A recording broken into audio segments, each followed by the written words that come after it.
Hello YouTube, what is good on the internet and what is good in life? The name is iLive495. Martina Navratilova's life, you probably heard, just took a rather big turn for the worse. She talked on Good Morning America today with ABC's Robin Roberts that she has been indeed diagnosed in one breast with an early form of breast cancer. And she talked about this ironically with Robin Roberts, who is a breast cancer survivor herself. She told People magazine as well, quote, "I cried. It knocked me on my ass, really. I feel so in control of my life and my body, and then this comes, and it's completely out of my hands." But luckily, at least for Martina Navratilova, is that this form of breast cancer is very minor, it's very early, and according to a breast surgeon at the University of California, University of California, San Francisco, there is only a 1% chance that somebody will, with her particular form of breast cancer, will actually pass away and die from what she has. So that is at least encouraging news, as I'm pretty sure everybody in the tennis community, everybody who's heard this news, women everywhere, are definitely behind Martina Navratilova in this. Her accomplishments as far as the tennis court are massive. I mean, she's probably the greatest singles player ever in the history of either men's or women's tennis. She 177 career victories, which is the most for anybody, either on the men's or on the women's circuit.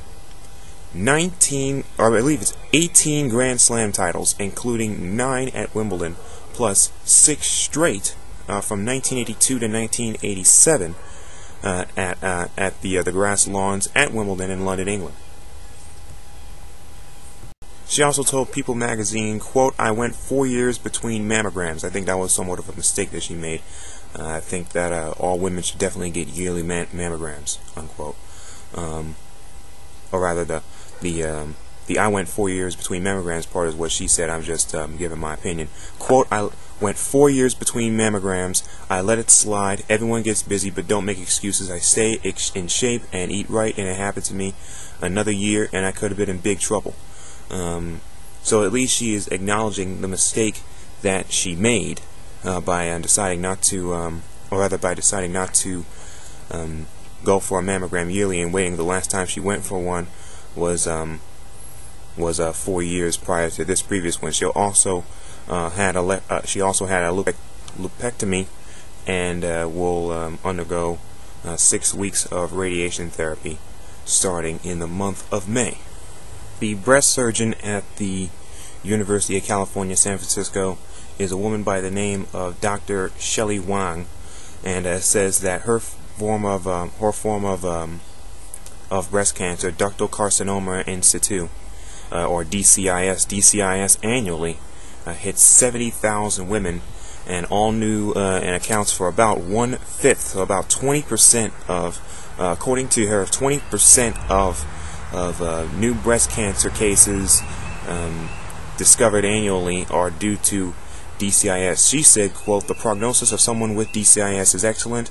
There's only a 1% chance of anyone with this diagnosis would die of breast cancer." And as far as Navratilova is concerned, she says she still spends a lot of her time playing tennis as well as ice hockey, and even competes in triathlons. A lot is even an ambassador, a fitness ambassador for AARP.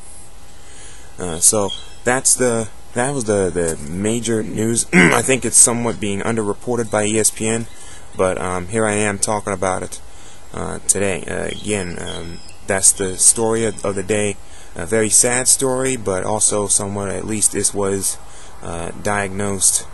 At least this was diagnosed, and at least this was discovered early, because as she said, if she waited one more year, and it would have really gotten worse as time went on, if she ignored this for any longer.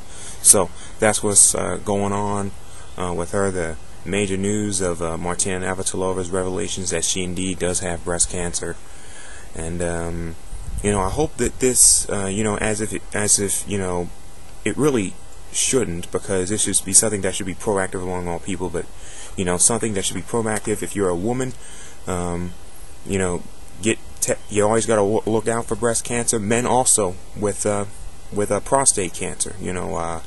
I hope in the future. I've donated small amounts, but small amounts of money can end up being something big in the long run. We got to keep on keeping on, and I'm hoping that sometime, somewhere, we are able to get cures for both breast cancer as well as prostate cancer. So hopefully this will raise awareness, and hopefully she will as well.